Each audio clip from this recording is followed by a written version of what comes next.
Buenos días. Empezamos la segunda mesa de este encuentro de consejos económicos y sociales de todas las comunidades autónomas del Estado. Benvinguts, ongi etorri. Bienvenidos, queridos amigos, querida amiga, presidenta del Consejo Económico y Social del País Vasco. Bienvenido, presidente del Consejo de Trabajo Económico y Social de Cataluña. Bienvenido el presidente del Consejo Económico y Social de Aragón, que está aquí presente con nosotros en este salón de actos del Consejo Económico y Social de Castilla y León. Quiero agradecer a los tres la disponibilidad plena desde el primer momento para participar en este encuentro, un encuentro que resulta de especial interés, muy emotivo para nosotros, puesto que estamos conmemorando el 30º aniversario de la Constitución del Consejo Económico y Social de Castilla y León, y que con vuestra presencia, vuestro respaldo y las personas que nos están oyendo a través de la red y las que están presentes en este salón nos llena de respaldo y sin duda también de agradecimiento por haber llegado hasta aquí 30 años después. Si me permitís, antes de empezar, quería dar la bienvenida muy especial al segundo presidente del Consejo Económico y Social de Castilla y León, el profesor Pablo Muñoz Gallego, que nos acompaña aquí en esta sesión. Bienvenido a tu casa, Pablo. Muchas gracias por acompañarnos en este encuentro. Me complace enormemente ceder la palabra a continuación a doña Emilia Málaga Pérez, que, como decía, es presidenta del Consejo Económico y Social del País Vasco, el EGAP, el Euskadiko Economía eta Gizarte Arazo eta Arako Batzordea. No sé si lo he pronunciado bien, Emilia, pero lo he procurado. Un consejo que fue pionero, si no recuerdo mal, fue la primera de las leyes, ya no solo autonómicas, sino a nivel estatal, que decidió crear un órgano, una institución de esta naturaleza en el año 84 y que sin duda realiza un trabajo extraordinario. Con Emilia, a la que sigo de cerca en su actividad permanentemente, nos une además el vínculo de la pertenencia a la RTA, a la Red de Consejos Económicos y Sociales de España, de Francia, que está trabajando por el proyecto del Corredor Atlántico. Va a hablarnos, Emilia, de la importancia de las mediaciones institucionales, una materia que conoce perfectamente por su reflexión sobre el asunto y por su práctica cotidiana. Es un honor para nosotros contar contigo en esta mañana. Cuando quieras tienes la palabra, Emilia.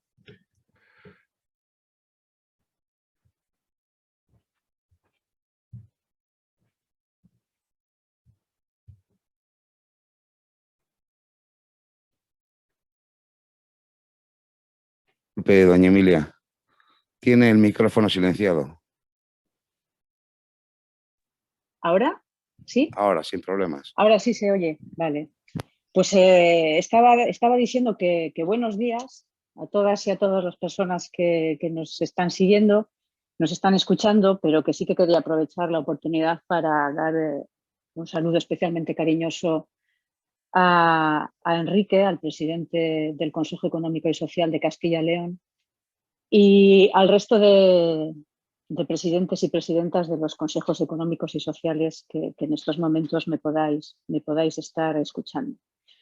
Quería agradecerle al Consejo Económico y Social de Castilla y León la invitación para participar en la celebración del 30º aniversario de su Constitución, 3 décadas, lo que es un síntoma de buena salud y de fortaleza.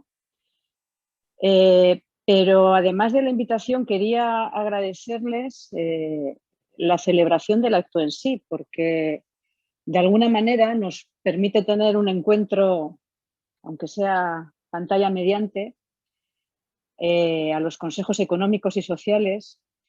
Yo ya no recuerdo cuándo fue la última vez que tuvimos un encuentro, pero sé que fue mínimo hace 2 años, puede que 3.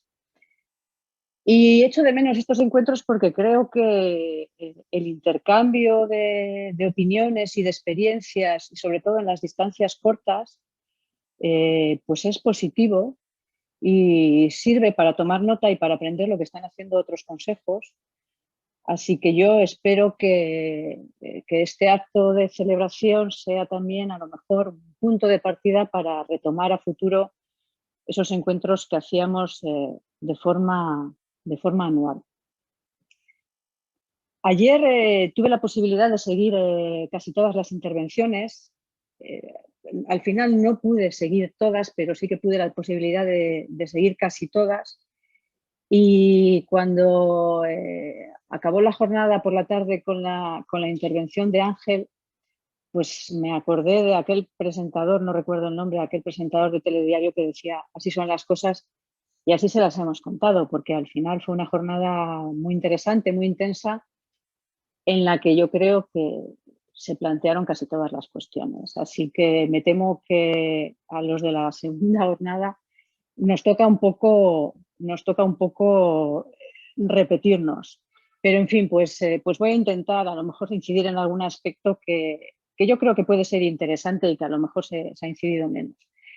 Y sobre todo incidir en algún aspecto desde mi experiencia al frente de un consejo que, más allá de que fuera el primero en aprobarse por ley, pues al final tuvo muchas dificultades para empezar y luego nuestro recorrido ha tenido muchísimas dificultades.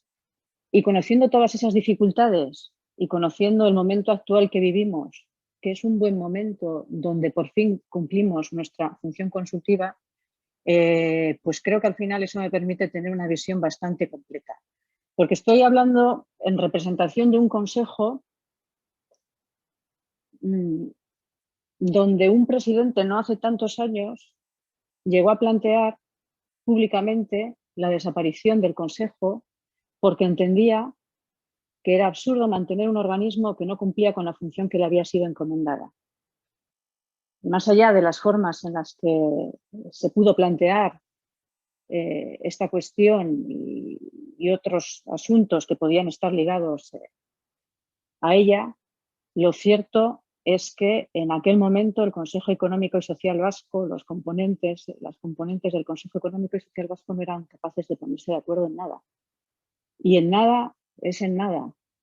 Con lo cual, al final, aunque se recibían las peticiones de consulta, no éramos capaces de cumplir nuestra función consultiva.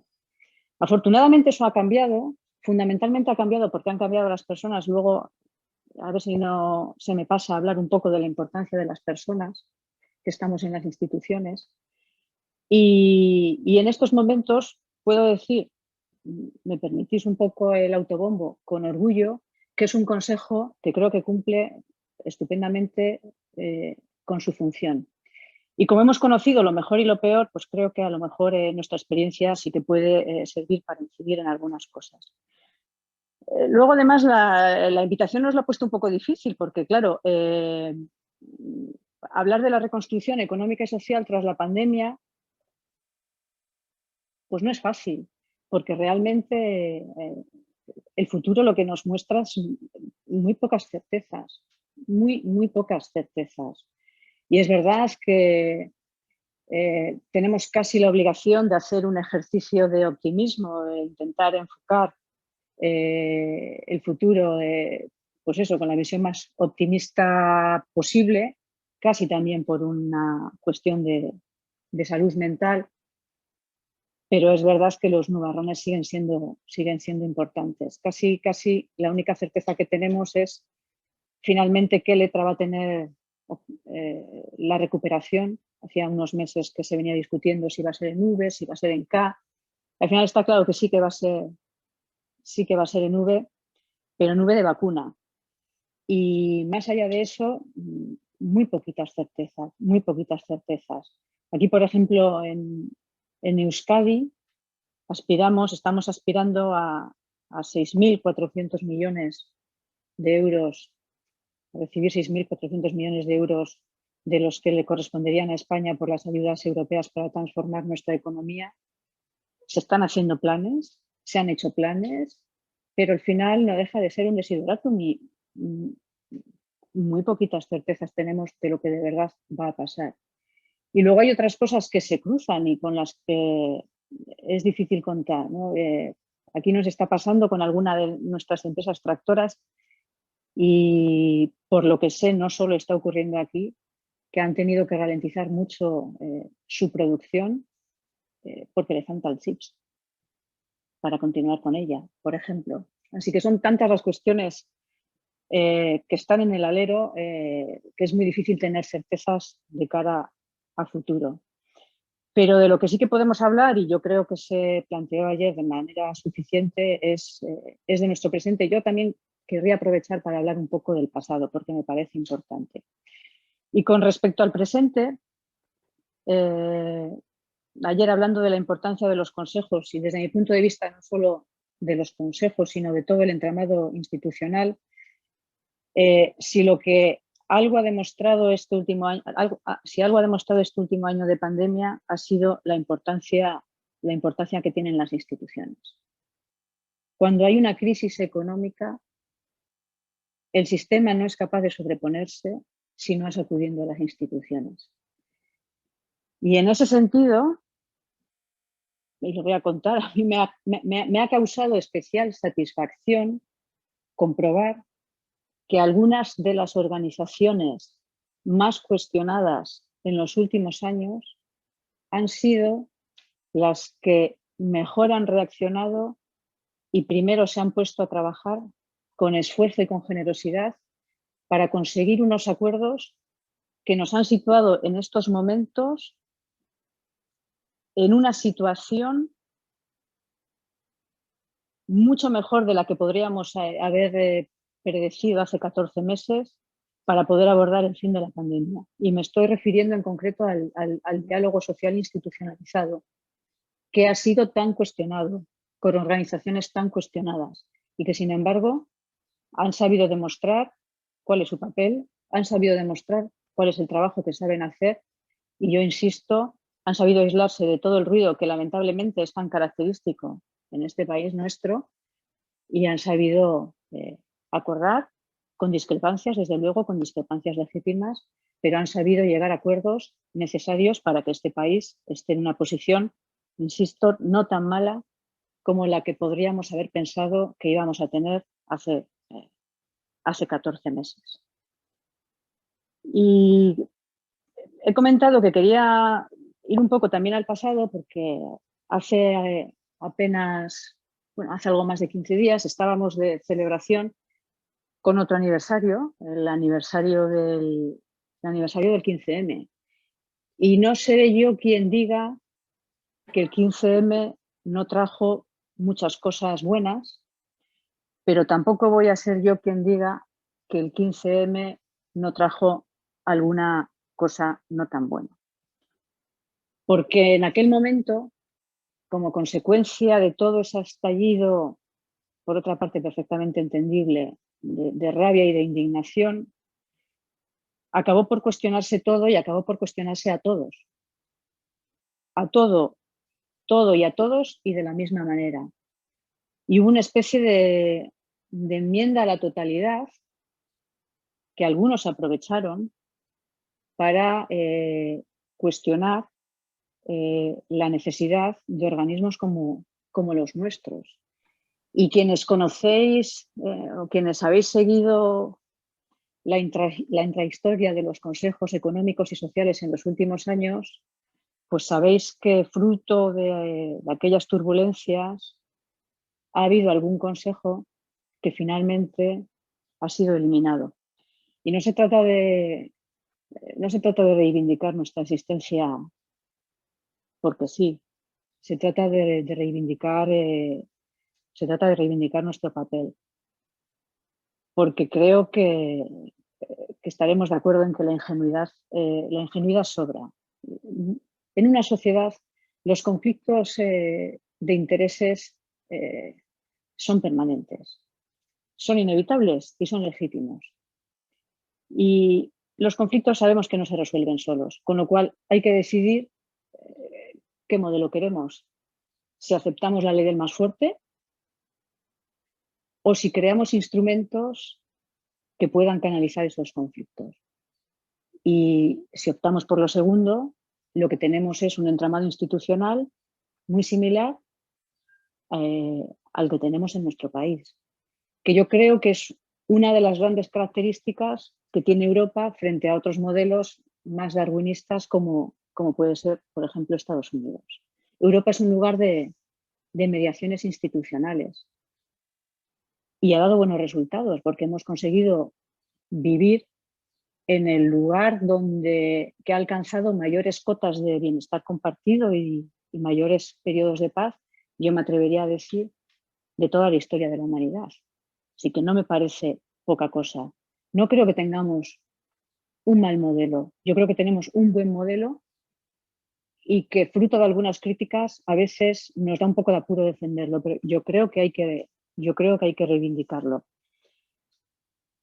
Y con esto no quiero decir que las críticas o algunas de las críticas no sean merecidas.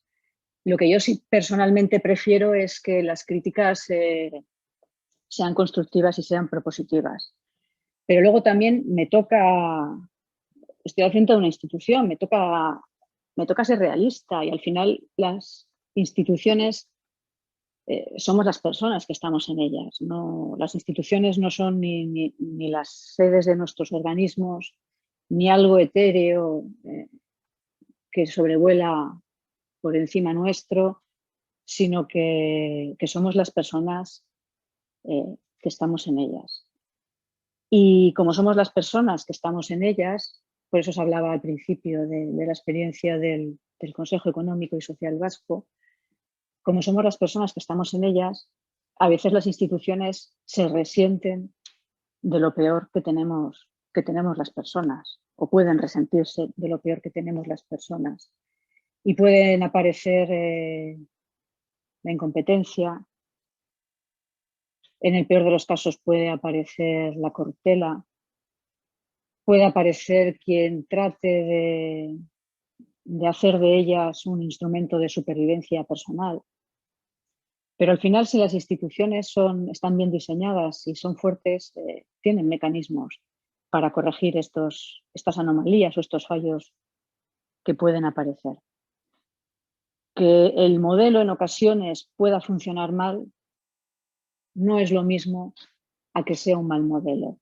Y creo que esto hay que tenerlo claro y por eso yo insisto que me parece que tenemos que reivindicar con orgullo los organismos que presidimos, entendiendo y teniendo muy claro que las instituciones se dirigen, no se ocupan.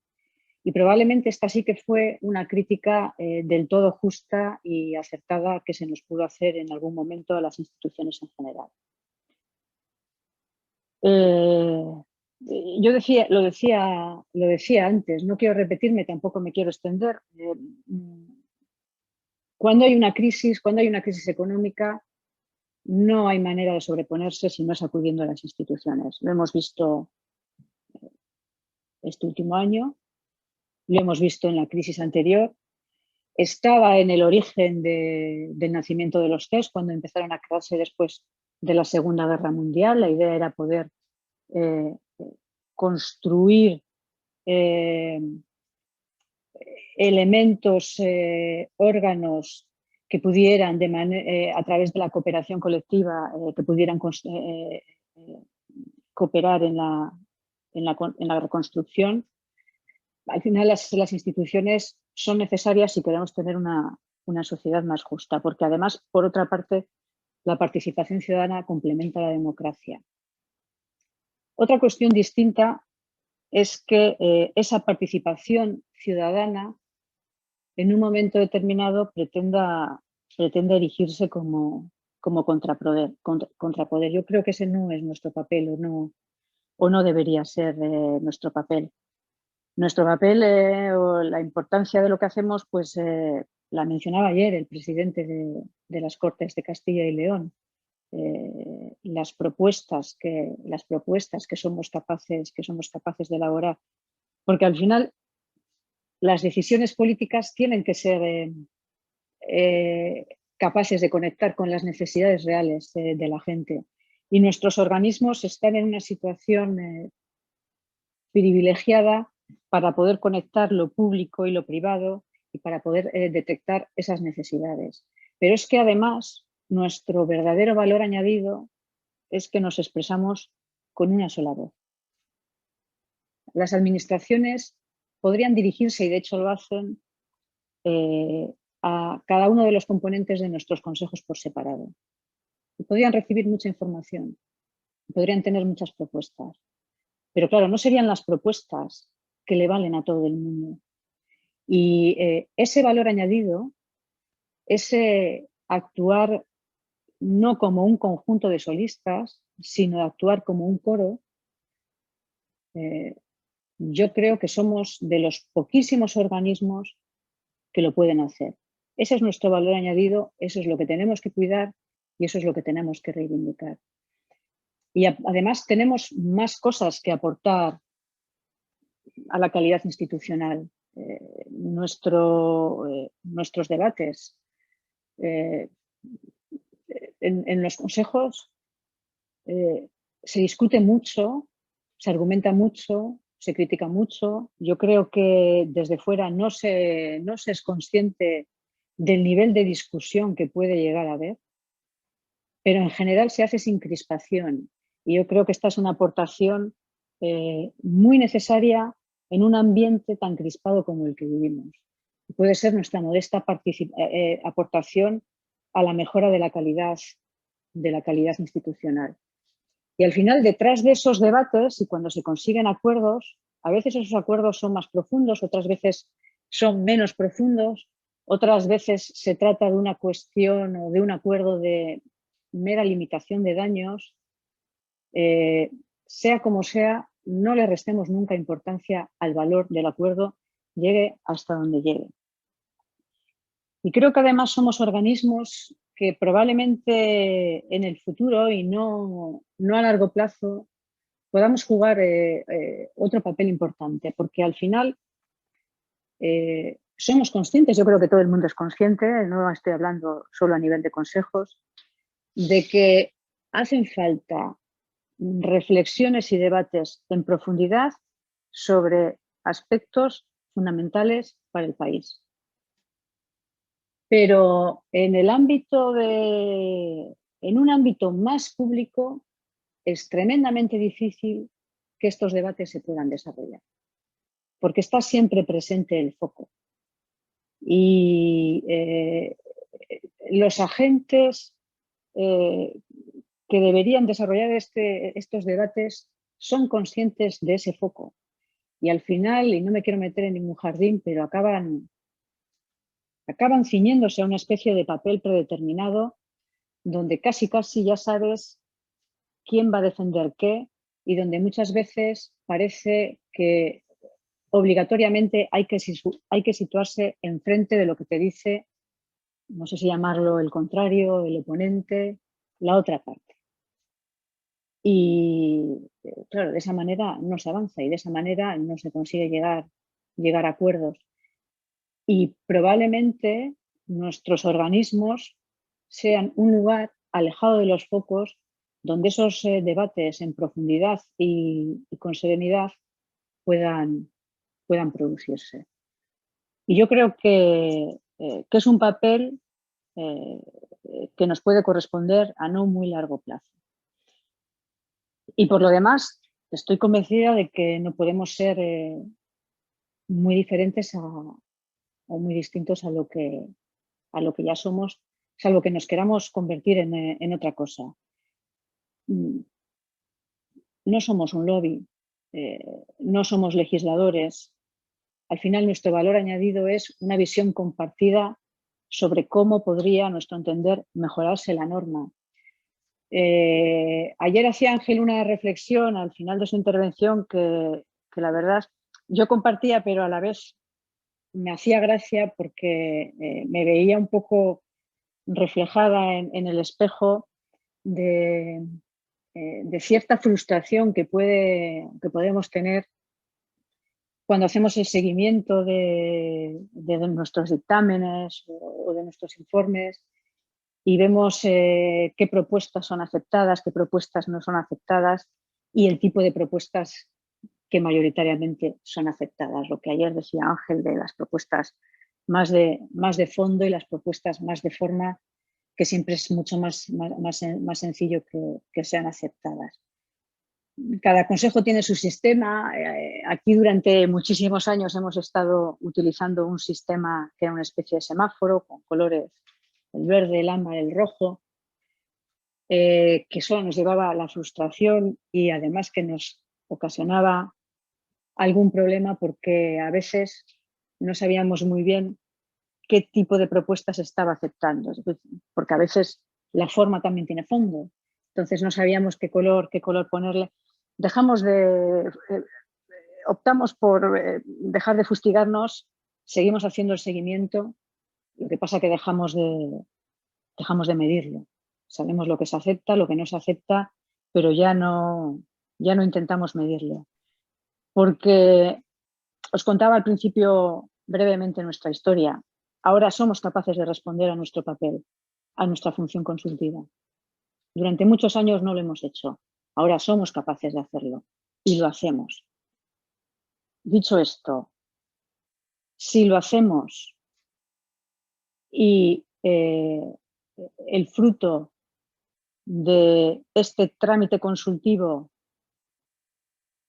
no sé cómo decirlo, digamos que es pequeño, me voy a meter en un jardín, o es un mero trámite, creo que el déficit claramente entonces está en otro tejado, pero no está en nuestro tejado. Si cumplimos con nuestra función, lo que luego se haga con lo que producimos o lo que luego se deje de hacer, ya le corresponde a otros. Y si por ese lado hay algún déficit, insisto, es un déficit que en todo caso estará en otro tejado, no estará en el nuestro, que nos estamos ciñendo y estamos cumpliendo el papel que nos corresponde. Y yo por no extenderme, terminaría aquí y estaba intentando esta mañana acordarme de quién había dicho, era un poeta, pero no recuerdo quién dijo aquello de hacer lo útil, decir lo justo y contemplar lo bello es bastante para una vida. Lo de contemplar lo bello se nos queda un poco lejos de nuestro ámbito, pero creo que hacer lo útil y decir lo justo define bastante bien nuestra función y creo que podemos estar orgullosas y orgullosos de ello. Yo, sin más, termino aquí y quiero agradecer de nuevo al Consejo Económico y Social de Castilla y León, en mi nombre y en nombre del Consejo Económico y Social Vasco, la invitación a poder participar en vuestro aniversario. Gracias, Enrique. Muchísimas gracias, Emilia. Una intervención muy interesante, espléndida.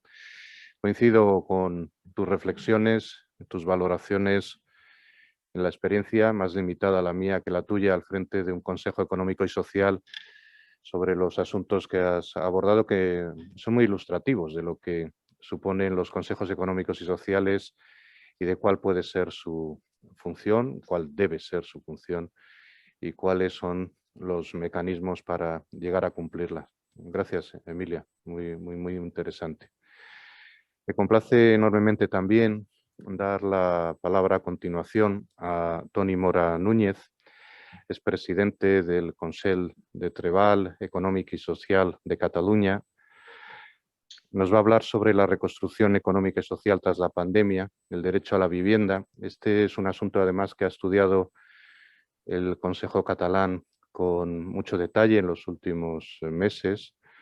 Hemos podido seguir muy de cerca el debate, la elaboración de los documentos del documento que se ha acabado generando también y por tanto quiero agradecerte, Toni, varias cosas. En primer lugar, que estés aquí, que participes en nuestro encuentro, el seguimiento que has realizado del mismo, tanto tú como el equipo del Consejo de Trabajo Económico y Social de Cataluña. Quiero agradecerte también que compartas en este encuentro estas reflexiones sobre la vivienda en este contexto difícil de reconstrucción económica y social. Sin duda alguna, el respaldo, el trabajo de los consejos económicos y sociales en relación con los derechos y libertades en general y en particular sobre los principios rectores de la política social y económica, se ha convertido en un instrumento esencial y sin duda creo que este trabajo y este documento sobre la vivienda es muy importante. Cuando quieras, Toni, con todo el agradecimiento tienes la palabra. Bien, muchas gracias, Enrique. Buen día, buenos días a todas y todos, las personas que estáis conectadas, las personas que estáis a la sala. En primer lugar, un saludo cordial desde el CETES, del Consell de Treball, Economía y Social de Cataluña. Un saludo especial a las personas que también estáis en esta mesa, Emilia, José Manuel, y un agradecimiento enorme al Consejo Económico y Social de Castilla y León por la oportunidad de este encuentro, que esperamos que sea el impulso ya de un encuentro, tal como decía Emilia, un encuentro presencial por todas y todos, que todos podamos estar juntos y juntas, porque eso nos hace crecer mucho más a todos en el compartir nuestra información, nuestros conocimientos y sobre todo compartir ese espacio de relación personal que es muy, muy importante y más para las personas que nos hemos incorporado hace relativamente poco en este tipo de instituciones, ¿no?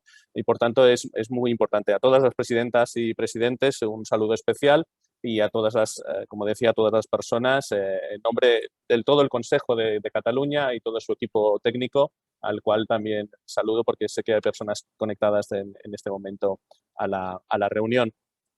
Bueno, yo también empezaré con una cita, no sé si es exactamente concreta y si es oportuna, pero que utilizaba bastante gente, incluso gente como yo, ¿no?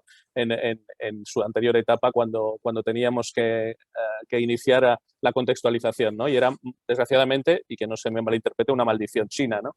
Esa maldición china que dice que vivas tiempos interesantes y que no te des cuenta hasta que salgas de ellos, ¿no? Pues desgraciadamente ya vivíamos en la anterior crisis tiempos interesantes, ¿no? Algunos decían que las crisis generan oportunidades.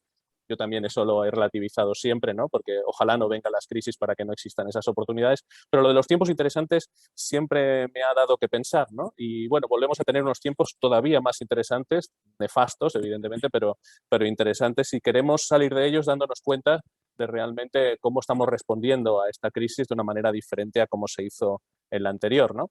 Porque ya teníamos una crisis económica y social, de la cual muchas personas no habían salido y a la que las recetas de austeridad, de control del gasto público, pues no habían hecho más, en mi opinión, y creo que puedo decir la del Consell de Treball, que no habían aportado más que, sobre todo, desigualdades y una cierta precariedad social para una importante capa de la población, de la cual, como decía también nuestro presidente del Consejo Económico y Social de España, todavía tenemos cicatrices. Ojalá de las cicatrices sociales ahora salgamos en mejor medida, ¿no? También se hablaba en esos tiempos, y me ha hecho pensar también la mención a Emilia al tiempo político y a las oportunidades, ¿no? De cambios de ciclo, de cambios de época, de inicios de cosas que eran muy interesantes, incluso de un cierto adanismo, ¿no? que se ha demostrado, bueno, que podíamos seguramente interpretar de otra manera, ¿no? Tanto en España como en Cataluña, ¿no? Y mientras la sociedad a nivel mundial pues iba avanzando hacia una sociedad de la información, una transición hacia un nuevo modelo necesariamente productivo y social más sostenible, un reconocimiento real, excepto con todas las excepciones de que existe un cambio climático y de que ya tenemos incluso una emergencia climática y una emergencia absoluta y de justicia social del feminismo como un elemento central de igualdad y de cambio social desde una sociedad todavía machista en la cual vivimos hacia una sociedad igualitaria plenamente, ¿no? Toda esa transformación social que no solo pasaba en nuestro país, sino universal, bueno, nos ha situado en un contexto en el cual emerge algo totalmente diferente, que es una crisis global mundial, una crisis sanitaria como la que no habíamos visto jamás y que realmente solo conocíamos de los libros de historia y será igualmente incomparable, ¿no? Y ahora se habla de aquella mal llamada gripe española de principios de siglo, salida de la Primera Guerra Mundial, incluso algunas referencias a las epidemias de cólera que destrozaban socialmente países, ciudades, incluso aminoraban de una manera brutal la población, ¿no? Pero claro, es que nos encontramos en una situación mundial, en un siglo XXI que recientemente hemos estrenado a una epidemia una magnitud impresionante, ¿no? Una magnitud, y bueno, la estamos sufriendo, nosotros estamos empezando a ver el final del túnel, ¿no? Pero a nivel mundial eso no es así y también tenemos que apelar a la solidaridad universal para que podamos salir todos y todas, y cuando eso estamos diciendo no estamos pensando solo en el marco territorial en el cual vivimos nosotros, sino el conjunto del planeta. Bien, vuelvo a decir, de esa crisis 2008-2013 salimos pensando que habían que hacer grandes transformaciones y nos encontramos ahora a una respuesta a esta crisis de las instituciones europeas radicalmente diferente y que saludamos de manera positiva, ¿no? Y también a una conciencia, y vuelvo a utilizar, si me lo permite, algo de lo que ha dicho Emilia, ¿no? Una conciencia de la necesidad del papel del diálogo social, de los agentes sociales para la estabilidad económica y social del país, no solo en el conjunto del Estado, sino incluso más allá, ¿no? En otras experiencias que tenemos a nivel europeo, incluso yo diría a nivel mundial, más allá de las políticas de nivel keynesiano y de los grandes cambios que se han producido en los países más avanzados en el orbe, ¿no? Ese diálogo social fructífero no nos deja de entrever, no nos deja de vislumbrar que existe esa desigualdad social y en cómo asistimos a la salida de la crisis las personas de manera diferente, ¿no? Esos determinantes sociales económicos, que hacen que las personas, las familias, afrontemos la salida de la crisis de forma muy, muy diferente, ¿no? Lo hemos visto, ¿no? En eso que hemos llamado la brecha digital, que no deja de ser la brecha social de siempre, porque cuando compartimentamos la pobreza y hablamos de pobreza infantil o de pobreza no con no sé cuántos apellidos, al final estamos hablando de pobreza. Igualmente, cuando hablamos de brecha digital, no hablamos de esa pobreza también. Y en eso hemos visto que necesitamos más recursos para el acceso, para la capacitación, para la formación, para la educación. En definitiva, volvemos sobre el tema de la igualdad real entre personas, ¿no? También hemos visto los desequilibrios territoriales, nos hemos acostumbrado a hablar de la España vaciada o del medio rural respecto a la ciudad. Bueno, eso es una realidad también que la pandemia nos ha puesto con más circunstancias críticas, ¿no? Y que necesita también abordarse de una manera urgente. Y evidentemente el drama de las residencias, el drama de la letalidad en la población mayor que tendríamos que tener en primer lugar y nos hemos visto que las insuficiencias políticas y económicas abordar un sistema de atención a la dependencia. También en cuanto a la soberanía industrial, cuando vimos en la primera ola de la pandemia y no teníamos los recursos ni siquiera para protegernos, vimos que también algo habría que hacer y de manera muy inmediata para que recuperar también el nivel de presencia de nuestras industrias básicas cerca de la ciudadanía, del territorio, ¿no? Bueno, en definitiva, todo eso nos puso en un espejo en el cual yo voy a limitarme a hablar de un elemento que no es evidentemente poco prioritaria, sino al revés. Es un elemento que para nosotros en Cataluña, yo creo que en el conjunto del Estado, y evidentemente iría más allá, ¿no? Es un derecho social básico, habría de ser un derecho social básico sobre el que pivota la posibilidad de ser ciudadana, que es el derecho a la vivienda, el derecho a mantener, el derecho a acceder a una vivienda digna, a una vivienda que te permita tener esa estabilidad para ejercer toda tu capacidad de emancipación personal y familiar, ¿no? También la pandemia nos ha puesto un foco muy grande, ¿no? Hemos visto que en una pandemia que se aborda una pandemia de manera diferente, primero porque cuando te obligan a confinarte, no es lo mismo vivir en una vivienda con determinados metros cuadrados o posibilidades de suministros o de posibilidades de acceso a Internet o de otras circunstancias, incluso espacio, metros cuadrados, que vivir en una habitación realquilada o ni siquiera vivir porque no tienes ni techo, ¿no? Y en eso yo creo que nos obliga todavía más a situar esa necesidad de la habitabilidad, de los suministros básicos, de toda esa idea de la pobreza personal y familiar como la vivienda como un elemento central. Para nosotros es un problema básico que no se ha resuelto, por tanto hablamos, en nuestro estudio recientemente presentado, hablamos de problema de la vivienda porque el problema emerge ya desde hace mucho tiempo, es un problema o quizá no se ha resuelto nunca en nuestro país, ¿no? Y incluso en determinados territorios del Estado incluso ha empeorado en estos últimos años, ¿no? En nosotros, este informe que decía Enrique, ha sido un informe complicado de llegar a consenso, ¿eh? Hemos estado más de un año haciendo reuniones, intentando, bueno, todo eso que tenemos que hacer y que hacemos bien y que intentamos hacer bien en los consejos económicos y sociales, ¿no? Que es trabajar en las reuniones oficiales y trabajar todos los contactos que hemos de hacer para, al final, irnos a la coma o el punto, pero haber trabajado anteriormente mucho, un redactado muy amplio. De hecho, nuestro informe, si algo se ha criticado, seguramente se ha criticado por más cosas, es la amplitud, ¿no? Tenemos esas 245 páginas, pero sobre todo lo más importante, sin restarle al resto del trabajo excelente que se ha realizado, son las 149 recomendaciones y consideraciones que le hemos hecho al gobierno catalán y que también son al resto de administraciones de Cataluña para mejorar todos esos aspectos que creemos que están ahora en grave deterioro o en grave déficit respecto a este derecho, ¿no? Y para eso no solo nos hemos escuchado a nosotros mismos, a los miembros y las miembros del Consejo, ¿no? Que ya somos bastantes, ¿no? Y que somos muy representativos, de todos los agentes sociales y económicos. También hemos escuchado a gente que no está en el Consejo, ¿no? Sindicatos de alquiler, plataformas cívicas, administraciones que no son presentes en el Consejo, agentes de la propiedad, sociedades inmobiliarias. Bueno, hemos intentado tener comparecencias que nos han aportado, evidentemente, expertos y expertas, personas de la academia, que nos han aportado muchas opiniones y muy interesantes respecto a cómo se había de abordar la necesaria intento de salida de este problema, ¿no?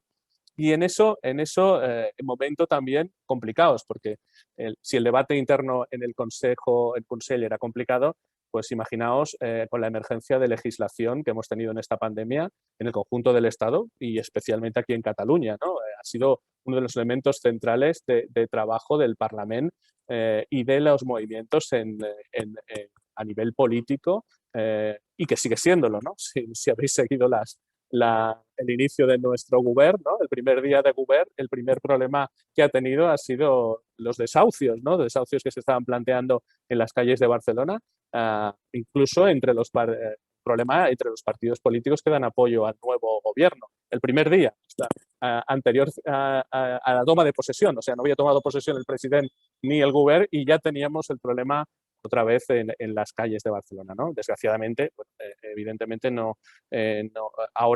Ayer fue el primer reunión del Consejo de Consell Ejecutivo y ya se abordó la creación de una mesa interdepartamental, pero que seguramente tiene que avanzar más en ese aspecto, ¿no? Porque incluso en los acuerdos, parece ser, los acuerdos de gobierno, hay mucha importancia en este tema y aquí debo decir que vemos reflejada una parte importante de lo que como CES hemos querido plantear, ¿no? en esos acuerdos y en el global del planteamiento político que parece ser de consenso en este país, porque incluso en el planteamiento que se hace por parte de las organizaciones sindicales o las organizaciones patronales o del tercer sector social va en la misma línea. Recientemente, por ejemplo, una de las patronales que son presentes también en nuestro consejo ha presentado en el marco de una reunión un informe también para hacer una propuesta sobre parques de vivienda de alquiler regulado, ¿no? Y, por tanto, avanzar en la línea que también el Consejo Económico y Social, el Consejo General Económico y Social de Cataluña planteamos. Bien, este consenso que hemos logrado, ya os digo, después de arduas negociaciones, como os digo, fue presentado recientemente, el día 13 de mayo. Yo os voy a pasar, no os amenazo con un PowerPoint parafraseado sino que va a ser un PowerPoint rápido y que por tanto pongo después a disposición de todas las personas que lo quieran. No voy a hacer aquello de que me parece que no se debe hacer, que es leer el PowerPoint, que entonces caeremos todos en una cierta aburrimiento, ¿no? Pero sí que me gustaría, como mínimo, apoyarme en algunas citas de este informe de manera rápida y con ello ya abordaré la segunda parte de la intervención.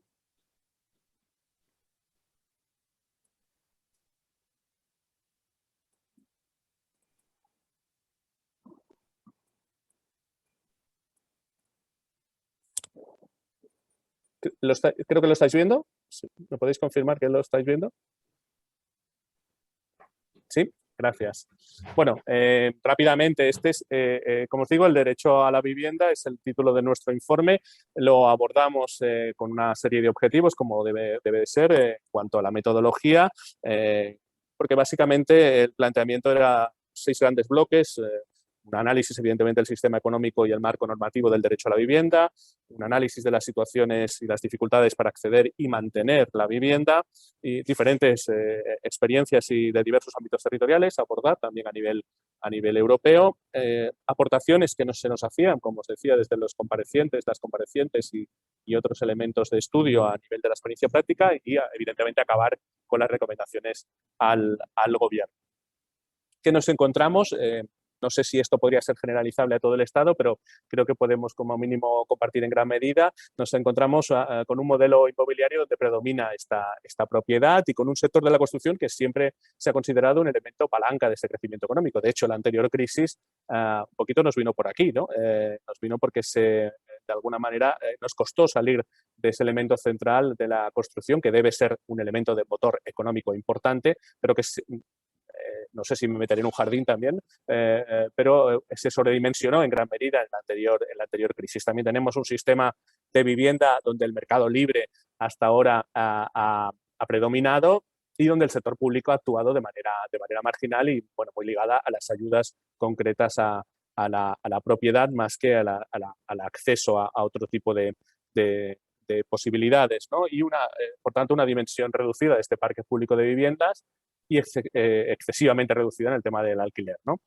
Y después un análisis más, un titular más a nivel sociológico, ¿no? Y bueno, ese propietarismo que tenemos metido en la cabeza, quizás las nuevas generaciones no es así, y por tanto que hace de la vivienda un valor por encima de ese valor de uso, ¿no? Las nuevas generaciones, bueno, sabéis que el renting sirve para casi todo, ¿no? No sabemos si también en el tema de la vivienda eso irá avanzando, pero parece que los números van por ahí, ¿no? El marco normativo lo conocéis perfectamente, más allá de los tratados internacionales. En nuestra Constitución, como decía Enrique, es un principio rector de la política social económica, que no un derecho fundamental, y por aquí, de esos barros nos vienen estos lodos. Si hubiera el legislador en su momento constitucional hubiera situado como un derecho fundamental, pues quizá tendríamos más claras las interpretaciones, que de hecho son las que son, y en Cataluña, de alguna manera, el legislador catalán o la legisladora catalana la ha padecido en cuanto a la interpretación que hace el Tribunal Constitucional de las diferentes leyes y decretos que ha ido emanando el Parlamento, ¿no? Y de hecho, incluso el último, el de la Ley 11 de 2020 de contención de rentas, está impugnado al Tribunal Constitucional, como lo habían sido los anteriores. Un sistema económico que plantea determinados retos, ¿no? Y que desde nuestro informe plantea 2 elementos muy concretos, que es que creer en que el derecho a la vivienda es un derecho subjetivo y, por tanto, un derecho social, un derecho importante de ciudadanía. Me gustaría decir fundamental, jurídicamente evidentemente no está entre el 14 y 29 de la Constitución, pero debería avanzar en ese aspecto. Y luego, evidentemente, lo de siempre, cuando se hacen políticas hay que dotar presupuestariamente esas políticas y que sean de manera estable, periódicas y suficientes, cosa que no se ha hecho en el conjunto del Estado y mucho menos en Cataluña en anteriores épocas, y hasta ahora no se ha hecho de esta manera. Bueno, aquí un poco números también sobre las viviendas, el censo. Aquí tenemos un dato, por ejemplo, que no es estable, que es el censo de viviendas vacías, que sabéis que siempre es un elemento que se lleva al análisis, pero es complicado y que por tanto nosotros hemos planteado como no convincente, pero sí que es verdad que en la proyección de otros datos, como el número de hogares necesarios en el año 2035 o el tamaño de los hogares, ya tenemos datos concretos, ¿no? Cada vez vivimos en más sitios durante menos tiempo, pero que vivimos menos personas en esos hogares, y por lo tanto es necesaria la promoción de nuevas viviendas. Y como veis en el dato de construcción residencial, en Cataluña ha caído de una manera muy abrupta en los últimos años las iniciadas y, evidentemente, las acabadas. Ya os digo, voy rápidamente, evidentemente está a vuestra disposición si lo creéis necesario, pero quería apoyarme un poco en el planteamiento. Un factor para nosotros principal en el análisis de la situación de la vivienda es la relación entre entre el precio, el crecimiento del precio de la vivienda y el crecimiento o no de la renta familiar disponible, y esto desde el año 2004, ¿no? En Cataluña, desde el 2004 al 2020, los precios han subido un 22,5%. En España los datos son de un 21,7%, no son muy lejanos. El precio de compra de vivienda en Cataluña subió en esos mismos años el 10,9%. Y en España solo fue el 5,5%. Y en cambio, ya nos vamos al alquiler y esta diferencia se dimensiona todavía más, ¿no? El alquiler en Cataluña, el precio ha subido el 34,9%, en el conjunto del Estado el 27,2%. Y si vamos a los nuevos contratos, en Cataluña subió en estos años el 48,2%. Si llegáramos área metropolitana de Barcelona, ya el dato sería todavía más preocupante, ¿no? Bueno, todo esto, evidentemente aquí veis, en la proyección veis qué factores nosotros pensamos que son también importantes, ¿no? Pero sobre todo el relacionado con esa renta familiar disponible y la posibilidad de acceder a una vivienda, creo que también compartiremos, que es el fundamental, ¿no? Elementos también que desde FOESA nos explican respecto a la exclusión en el apartado vivienda en nuestra población, en la exclusión que tiene que ver con la global y con la que se relaciona solo con lo que llamamos vivienda insegura o vivienda inadecuada, pero eso también en el contexto de la pandemia, evidentemente, va muy ligado a la salida de esa, a cómo vivimos en esta pandemia, la salud de las personas y los niños y la igualdad de las oportunidades, ¿no? Antes me he referido. Algunas recomendaciones más, evidentemente, que planteamos en este informe es limitar la especulación en la vivienda y su función social, ¿no? Y fomentar su función social.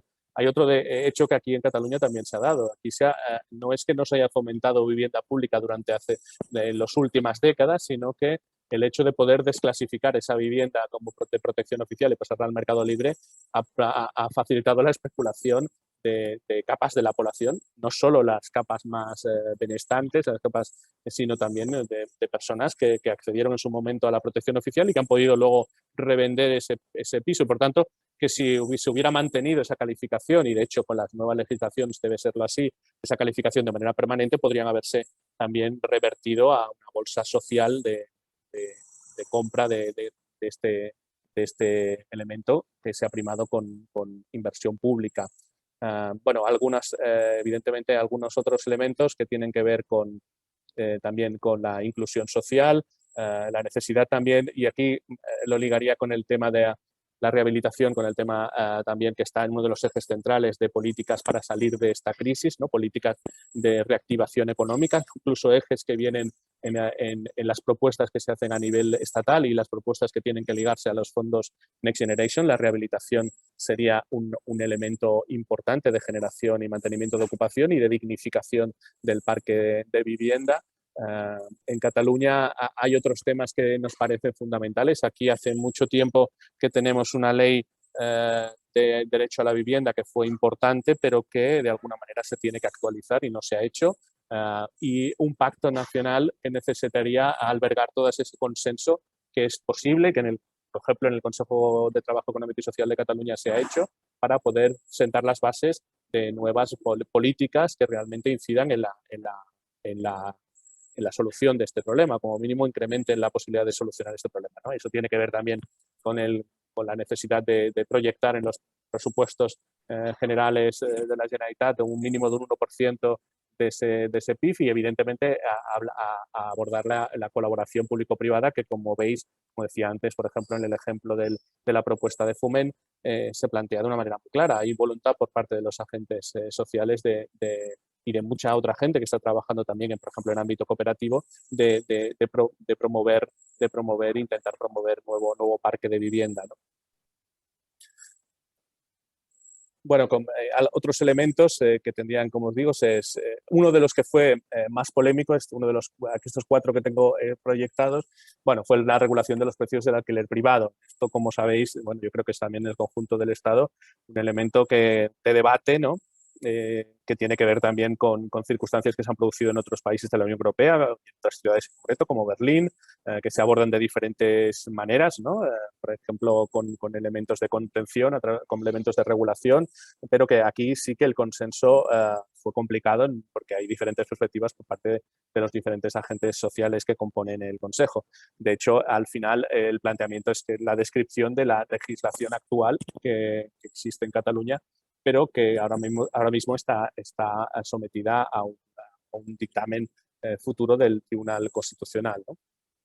Tiene algunos otros elementos también de propuesta siempre, bueno, que tienen que ver, por ejemplo, con el papel de los beneficios fiscales para la promoción de vivienda o que tienen que ver con la promoción de la facilitación de trámites tanto para la persona que promueve como para la entidad que promueve como para la persona que quiere comprar o acceder al arrendamiento en cuanto a oficinas locales de vivienda, por ejemplo, y plantear también, por ejemplo, elementos, estoy leyendo algunos de los que tenéis aquí, como son los préstamos bonificados del ICEF. El ICEF es el Institut Català de Finanzas. Bueno, está ahora, por ejemplo, es una especie de banco público, aunque no lo es, pero que está promoviéndose ahora. Por ejemplo, uno de los acuerdos del gobierno es el planteamiento de intentar constituirse en banco público, ¿no? Pero que lo que tiene, evidentemente, es esta capacidad y esta obligación de promover la reactivación económica, tanto a nivel empresarial como también podría ser, en ese caso, en la promoción de vivienda, ¿no? Algunas otras recomendaciones, también de manera muy, muy rápida, ¿no? En este sentido, ¿no? Que tienen que ver con, como os decía antes, para nosotros es muy importante el mantenimiento de la calificación permanente de la vivienda con protección, porque de hecho, alguna compareciente nos decía que, y de hecho, yo ahora mismo estoy aquí en un barrio, es el barrio de l'Eixample, lo conoceréis, aquí en el centro de Barcelona. En su día, la mayoría de estas viviendas fueron de protección oficial y, sin embargo, ahora no encontraréis por aquí protección oficial porque también pasó al mercado libre, ¿no? Pero existen otras experiencias, incluso más próximas en el tiempo, y que han motivado que no tengamos en este momento ese parque posible de acceso para muchísima gente que no encuentra esa posibilidad de acceder a la vivienda, ¿no? Bien, algunos elementos más que también hemos situado en estas 149 propuestas que tienen que ver también con esas políticas transversales, que cuando se habla de vivienda se habla de un derecho social y por lo tanto se tiene que ligar a esa cohesión social. Aquí en su día también de anteriores gobiernos proyectaron una llamada ley de barrios, ¿no? Que tuvo un elemento, a mi entender, positivo de generación de nuevas posibilidades de convivencia, de acceso a servicios, de acceso incluso a ejercer esos derechos, ¿no? Que no tienen solamente que ver con la creación de infraestructuras, pero que fueron infraestructuras muy necesarias para centenares de barrios entonces, en situación de rentas más limitadas en el ámbito de Cataluña. Bueno, pues ahora también de alguna manera el CT se está planteando que se hagan esos proyectos de manera transversal, ¿no? Y que tienen que ver con la vivienda, pero con otros elementos más también de ciudadanía, ¿no? Es recuperar esos programas de financiación y actuación integral, ¿no? Alguna elemento más, evidentemente, como os decía, en cuanto a la posibilidad también de esa mediación aquí hablamos en concreto también de las personas con más vulnerabilidad social, ¿no? Tanto a nivel económico como también con la situación de personas que necesitan, en función de su situación personal, bien porque son personas con discapacidad o bien porque son personas de determinados colectivos que también tienen dificultad de acceso. Bueno, la necesidad de que la implicación también del tercer sector es importante para añadir a esa capa de protección social y de posibilidades de acceder a la vivienda. Bueno, como os decía, abordamos en su momento también un poco la comparativa, ¿no? Con Berlín, que además durante el debate vino la sentencia del Tribunal Constitucional alemán sobre la situación de Berlín y por lo tanto también provocó un poco en el último momento un poco el debate porque se limitó ese aspecto que para mucha gente es importante y beneficioso de la política de la ciudad de Berlín o como Nueva York tiene esa regulación más con una junta donde participan también más agentes sociales y que hacen que ese crecimiento de los precios se limite. Bien, y otras posibilidades que se han dado en el conjunto del Estado, ¿no? Para nosotros, los precios del alquiler deberían establecerse de esta manera, ¿no? Como mínimo tener ese marco en el cual se protegiera la emergencia habitacional. De hecho, os decía, el tema de los desahucios y más en pandemia es un elemento de protección importante para la ciudadanía y bueno, relacionado con la COVID-19, ¿no? Que tiene que ver mucho con el titular de este encuentro, ¿no? La salida de esta pandemia. Bueno, para nosotros, evidentemente, en lo que refiere a la vivienda, como os decía, la COVID-19 esta pandemia de la COVID-19 nos ha mostrado en el espejo pues esta capa de vulnerabilidad social de tantas personas con peligro de perder su vivienda, con peligro de sumarse a la exclusión residencial, a la relación de esta vivienda y salud, y no más en el momento del confinamiento, a la necesidad de abordar claramente y desde el concreto, no solo contarlos cada no sé cuántas noches, contar cuánta gente hay en la calle viviendo sin hogar, sino también establecer políticas realmente de inclusión social para esas personas, como en países del norte de Europa se han establecido, ¿no? Que es el elemento más peligroso de desestructuración social, ¿no? De todas esas personas que viven en las ciudades y que viven entre nosotros, pero no viven porque no pueden ser habitantes ni ciudadanos porque no tienen ni siquiera derecho a techo, ¿no? Y evidentemente también otros elementos que durante esta pandemia han emergido y que son importantes como elementos de sostén y protección social, ¿no? El ingreso mínimo vital, que bueno, hasta ahora tiene un efecto limitado y en el caso de Cataluña hay como en otras comunidades, hay en la renta garantida de ciudadanía, pues ligarlo también con aspectos que no sean incompatibles con otras ayudas a la vivienda. Bien, lo he hecho de manera muy rápida, sintética y seguramente de manera muy parcial. Yo, si os parece, os pongo a disposición este PowerPoint. Yo quiero agradecer a las personas que han participado, todo el equipo técnico, que aquí lo tenéis, de CTES, y a todas las personas de todas las agentes sociales y económicos que han formado parte también de este consenso, ¿no? Y en especial a José Martín Vives, el ponente, que es un compañero de la UGT, que le correspondió ser el ponente de este informe. Y bueno, quería acabar ya rápidamente mi intervención para no hacerme pesado, simplemente con algunos elementos que creo que igual sirven para también para el debate, pero sobre todo que creo que nos abordarían el consenso, ¿no? El diálogo social es imprescindible, lo ha demostrado esta pandemia.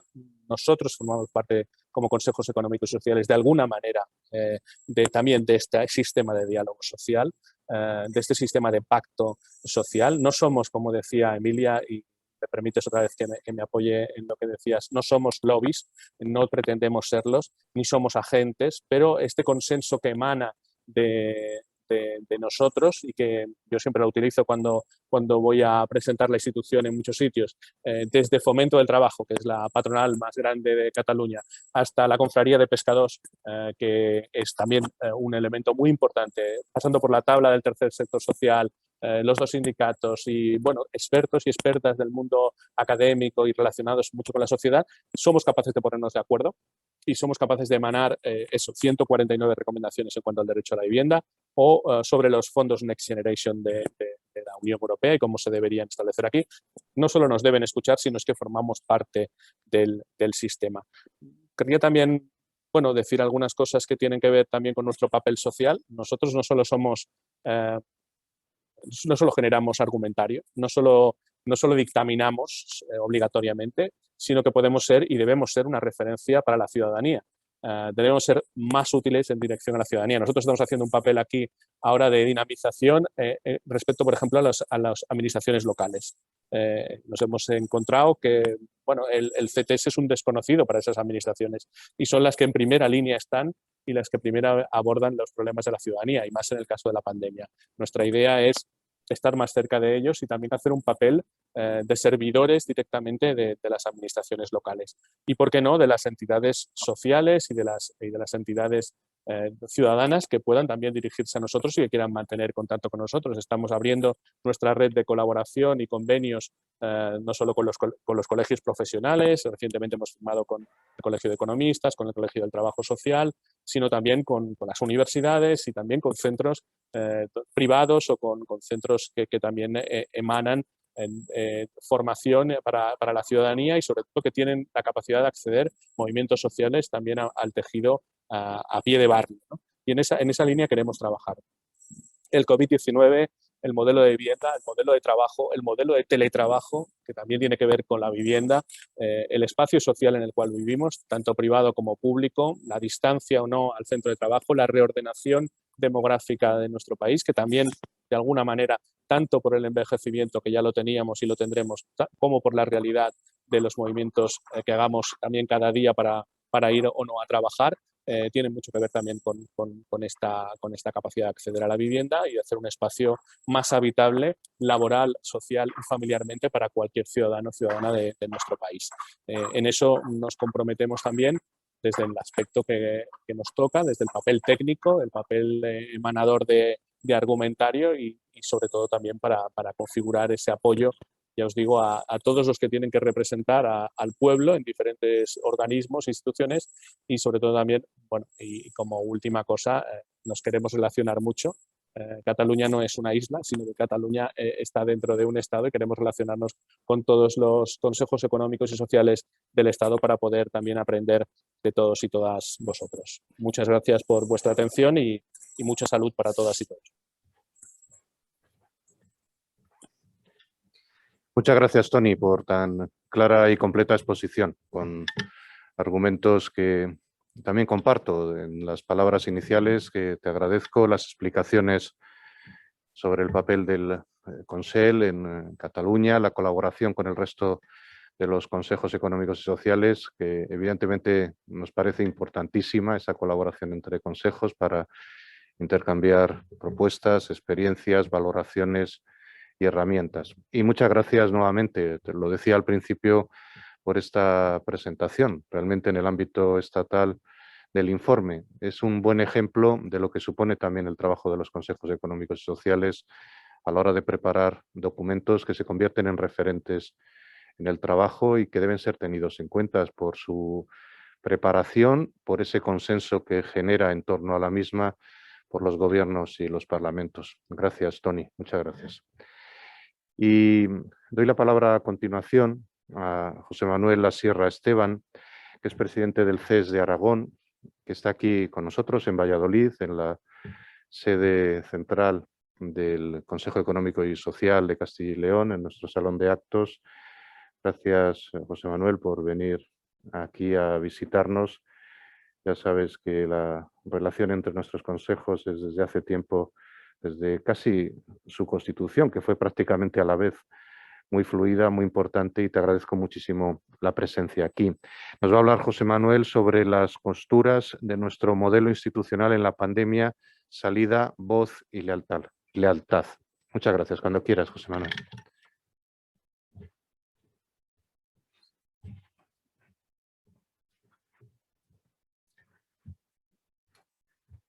Bueno, pues muchas gracias por la invitación, Enrique, presidente del CES de Castilla y León. Efectivamente, el Consejo Económico y Social de Aragón pues es de fechas muy parecidas y tenemos una estructura relativamente parecida.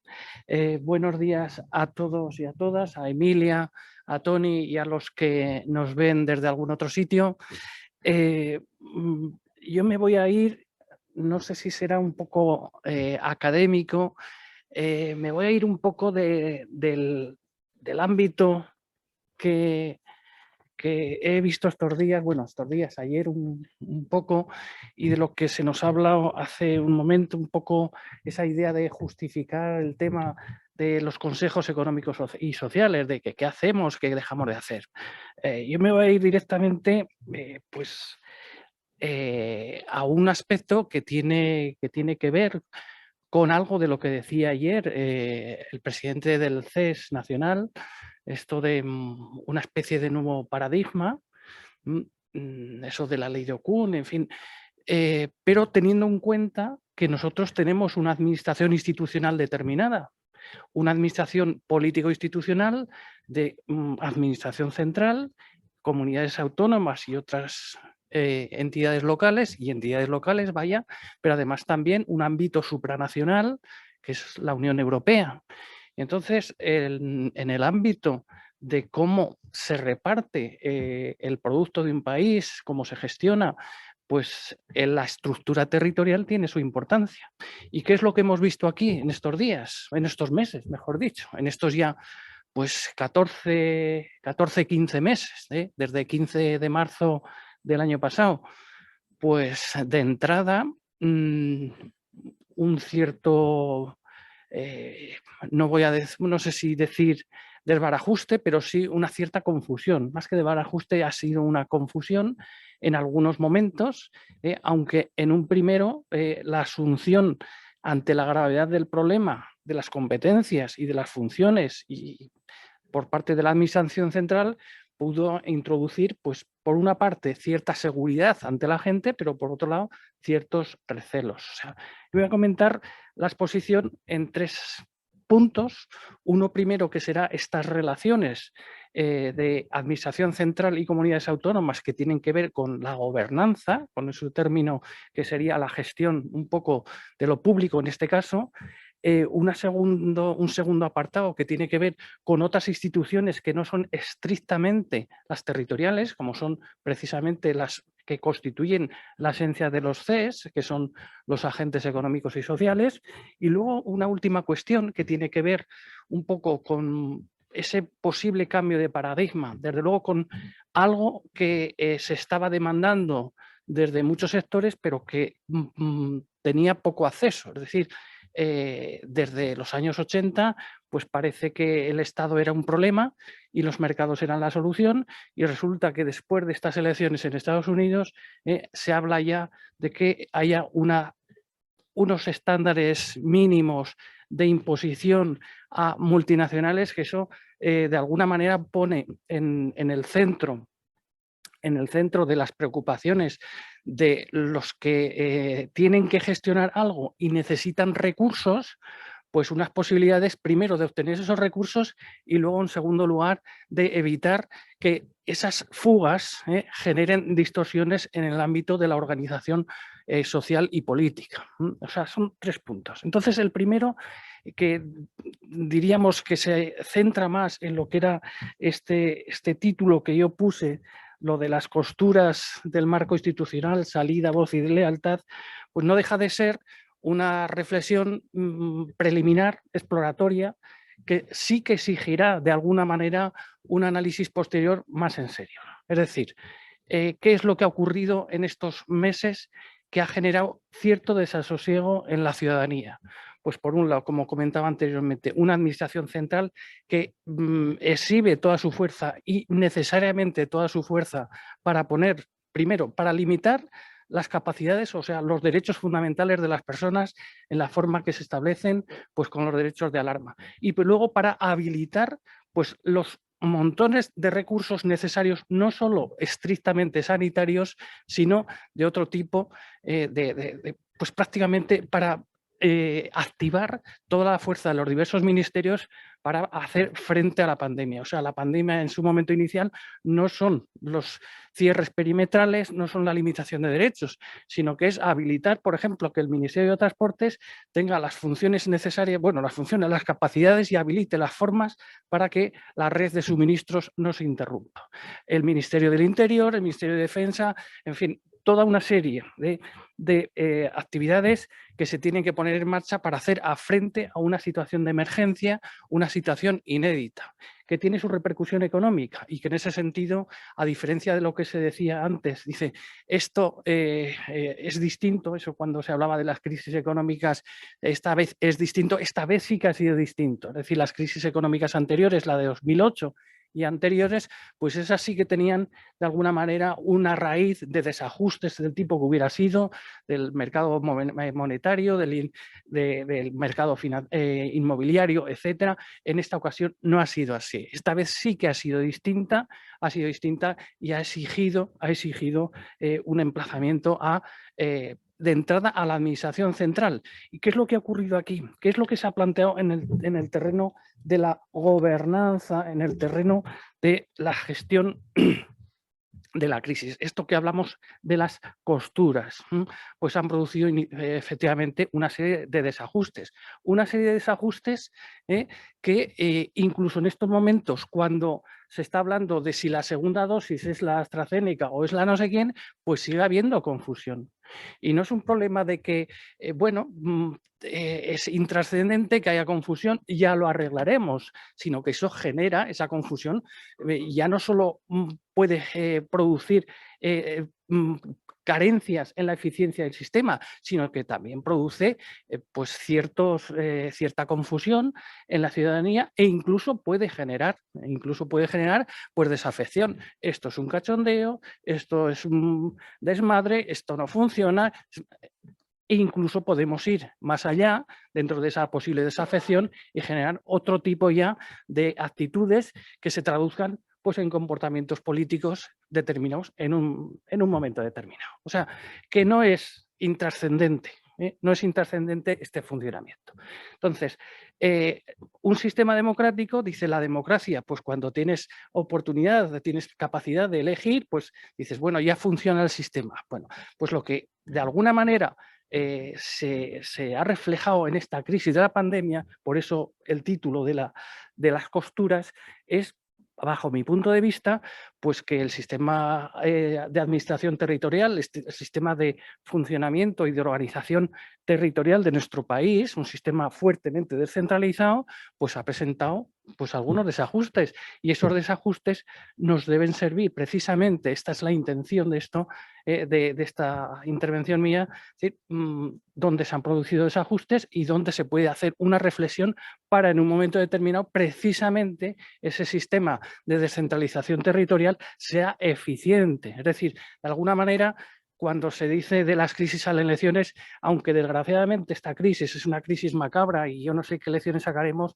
pero sí que tendríamos que sacar alguna cosa, y es si se han producido desajustes, vamos a ver dónde se han producido y cómo los arreglamos. Dicho de otra manera, el sistema de autonómico, el sistema de organización descentralizado que tenemos, pues debería tomar nota y en serio, no en esta intervención preliminar y exploratoria, que es prácticamente un repaso de lo que hemos visto, o sea que cualquiera sentándose un poco pues podría reflexionar y sacar los puntos apropiados, pues debería en su momento plantearse esa reflexión que podría ser el objeto de un CES, de un trabajo nacional o de un CES autonómico, en fin, que creo que exige una reflexión.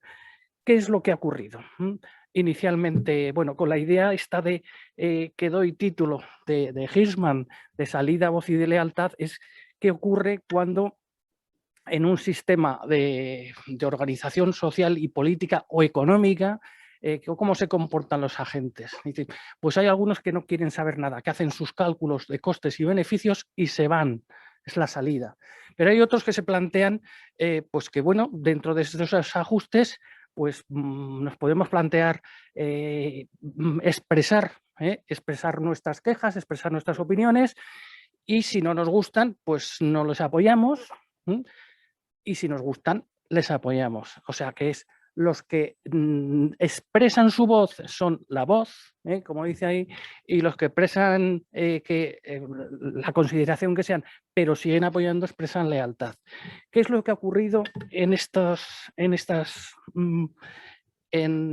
meses en relación a la organización institucional, a la gobernanza?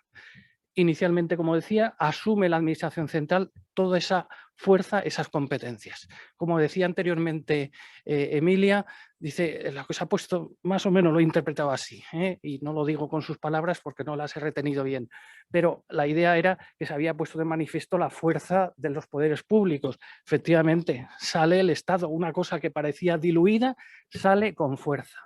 Eso genera susceptibilidades. Si recordamos lo que ocurrió en los primeros meses de la pandemia, pues se generaron algunas susceptibilidades en el sentido de que la Administración Central estaba invadiendo competencias de otras administraciones. O sea, que se estaba generando un proceso recentralizador. Ese término sí que se oyó entonces. Bueno, ¿qué organismos, qué órganos se pusieron más o menos en funcionamiento, porque estaban, pero estaban de aquellas maneras. Estaban las comisiones de presidentes autonómicos, que precisamente llevaban 2 años sin reunirse hasta que se reunieron la primera, bueno, la continuación el año pasado, 2 años anteriormente sin reunirse. Y luego estaban las comisiones de los consejos, interterritoriales de salud. Los consejos interterritoriales de salud. ¿Qué ocurría? Que por una parte estaba el Ministerio de Sanidad, en todo el aspecto sanitario estaba el Ministerio de Sanidad. El Ministerio de Sanidad tiene competencias para diseñar la política sanitaria, pero, si me permiten, el Ministerio de Sanidad no ve a un enfermo, no ve un hospital y no tiene competencias de gestión. Entonces aquí hay un desajuste, eso hay que coordinarlo. ¿Cómo se coordina eso? Pues en principio se coordina con lo que se llama los consejos interterritoriales de salud. Pero estos consejos interterritoriales de salud no tienen claras sus competencias ni cómo se toman las decisiones. Y no solo eso, sino que acabo de decir anteriormente, incluso en estos momentos con el tema de la AstraZeneca, pues sigue todavía esa indefinición. Es decir, que de alguna manera ahí hay un ámbito donde vía conferencias de presidentes, vía consejos interterritoriales, se tendría que poner los mecanismos para regular de alguna forma eso, de forma que al final pudiera tener competencias suficientes para que esta gestión descentralizada pudiera ser efectiva. Porque sí que hay ventajas y desventajas de, de una organización centralizada o una organización descentralizada. Dice, un sistema centralizado de gestión pues tiene una serie de ventajas, como por ejemplo, puede ser más operativo, puede tener desde luego más rapidez, puede evitar externalidades que en economía es que las actuaciones que se generan en un ámbito y que tienen que soportarlo los de ese ámbito tengan consecuencias en otros, y entonces eso se puede evitar en otras zonas geográficas también, y que a lo mejor la ciudadanía seguramente, la ciudadanía entiende o asume mejor posiblemente las situaciones excepcionales, porque piensa que somos todos iguales y para todos afectan de la misma manera. Lo que pasa es que tiene al mismo tiempo unos aspectos negativos. Y los aspectos negativos es que en una organización descentralizada pues se dice que erosiona la lealtad pues, de otras administraciones que tienen algunas competencias pero que se sienten marginadas, o sea, o no se sienten de alguna manera con la voz suficiente, no se sienten reconocidas. Desdibuja también la responsabilidad y la rendición de cuentas. ¿Qué quiero decir con que desdibuja la responsabilidad? Pues que puede decir, esto es competencia de la administración central. Eso también lo hemos oído. Esto es competencia de no sé quién y yo no. Dice, bueno, no, ¿tú quién es el que tiene la distribución de competencias? Entonces, esto genera un problema de que el ciudadano puede sentirse, decir, ¿a quién le pido responsabilidades? O directas o incluso cuando toque mediante la papeleta en la urna. Y luego, pues, puede generar situaciones como que también las hemos visto, que dado que los escenarios y en cada zona pueden haber circunstancias distintas, no se tenga en cuenta esas características y esas circunstancias, y entonces ese café para todos, pues a unos les perjudique y a otros no les beneficie para nada. Es decir, que de alguna manera acercarse al terreno tiene sus ventajas. El sistema descentralizado, por otra parte, dadas la distribución de competencias en nuestro país, pues lógicamente se adapta mejor a los recursos sanitarios disponibles. Es decir, pues puedes habilitar lo que haya que habilitar y se acerca más a las zonas más afectadas, liberando de recursos y de responsabilidades y de restricciones a otras zonas que no están tan afectadas. Tiene aspectos negativos, como que puede no ser efectivo.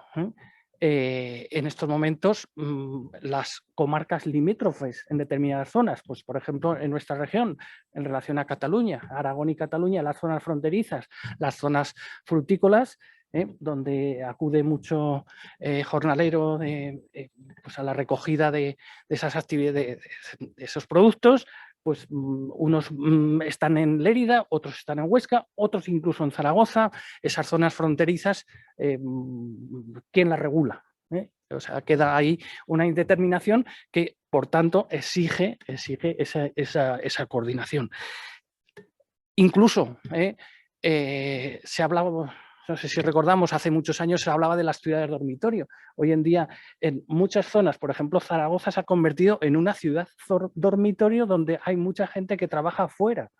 Y los cierres perimetrales, yo no sé si eso ocurría aquí en Valladolid, pero los cierres perimetrales pueden afectar curiosamente a esa gente que vive en Valladolid o vive en Zaragoza. Desde luego, en el caso de Zaragoza hay muchos jornaleros que trabaja a 50 kilómetros en las zonas frutícolas de la Almunia y todo eso, carretera de Madrid, pues eso no se regula bien desde una postura descentralizada. Puede producir también una polarización política, una instrumentalización del sistema descentralizado y genera incentivos a la deslealtad. Y genera incentivos a la deslealtad. Desde la tercera fase que se ha visto, desde esta tercera fase que llevamos apenas un mes, que se ha visto y cuáles son las propuestas que se plantearían a modo de reflexión para actuar en ese objetivo que yo me he planteado aquí de reflexionar, insisto, de forma muy preliminar y muy exploratoria, qué cuestiones se tendrían que plantear a la hora de asumir, como se ha asumido de manera descentralizada y con esos debates que ha habido de la Administración Central tendría que declarar, continuar el estado de alarma, etcétera, etcétera. Pues bueno, ¿qué cuestiones se tendrían que haber planteado? Y de alguna manera se han planteado, pero en el debate político más que social, pues se ha quedado ahí en esas zonas de sombra y de incertidumbre y de, no sé si, de crispación, algo de crispación. Pues bueno, ¿qué cuestiones deberían seguirse? ¿Qué criterios? Primero, estrictamente sanitarios. Primero, que tendrían que seguirse estrictamente, criterios estrictamente sanitarios. Una segunda cuestión que se puede plantear es que determinados sectores de la sociedad civil en determinadas zonas, pues que ejerzan de presión en la búsqueda de sus intereses y que no se tengan en cuenta los intereses más generales. Entonces, eso exigiría que se apliquen criterios multilaterales, es decir, que se tengan en cuenta a todos los posibles sectores afectados. Es decir, hay un primer criterio que prevalezcan los criterios estrictamente sanitarios, pero una segunda cuestión que no se deje prevalecer los intereses de grupos, es decir, que se tengan en cuenta otros intereses muchos más que pueden ser incluso contradictorios. Puede ser también que en esta fase descentralizada, pues por motivos electorales, por el coste electoral, mejor dicho, más que de motivos electorales, que no se adopten las medidas que se tendrían que adoptar, con lo cual se generan a lo mejor externalidades negativas hacia otras zonas. Eso también lo hemos visto. Estoy recogiendo alguna noticia de los medios de comunicación. Es decir, si aquí no adoptan esas medidas, a nosotros nos están exportando, lo de las externalidades que decía anteriormente, personas con potencial, con potencialidades de contagio, de transmitir, continuar con la transmisión del virus. Por otro lado, debería tenerse en cuenta que el criterio sanitario es fundamental, pero hay otros aspectos y esa interdisciplinaridad se tendría que tener en cuenta. Es decir, que tendría que haber como unas comisiones mixtas donde se pudieran discutir todos estos aspectos. Y luego que esa autonomía en la gestión debería traducirse o debería ser compatible con una cierta cooperación y capacidad de coordinarse con otras administraciones, particularmente las que están debajo, las administraciones ya locales. Esto diríamos que sería una especie de recomendaciones o consideraciones a hacer en esta tercera fase que acaba de comenzar. ¿Qué es lo que se echa en falta o qué es lo que se ha echado en falta, o por lo menos yo he echado en falta? Cuando uno lee, pues por ejemplo, creo recordar que fue el 30 de abril, hubo una reunión en el Senado, la Comisión General de las Comunidades Autónomas, 30 de abril del año pasado, o sea, hace un año. Y entonces yo recuerdo, eso está en el diario de sesiones del Senado, eso lo puede leer cualquiera, pues que intervinieron pues casi todos los presidentes de comunidad. Había una comunidad que optó por no asistir y dos por cuestiones de logística que no pudieran acudir. Participaba en aquel momento la ministra Darías, que no era la de Sanidad, que era... Entonces, pues bueno, hizo una exposición de la movilización de recursos de los diversos ministerios, y luego pues los respectivos presidentes de comunidades intervenían pues con las consideraciones que hicieran. Casi todos manifestaban lealtad, un aspecto muy importante para la gobernanza. Es decir, la gobernanza, cualquier institución no puede limitarse a decir estas son las reglas, las leyes. Si las leyes no tienen un grado de flexibilidad, es decir, un contrato de trabajo no puede recoger todas y cada una de las consideraciones.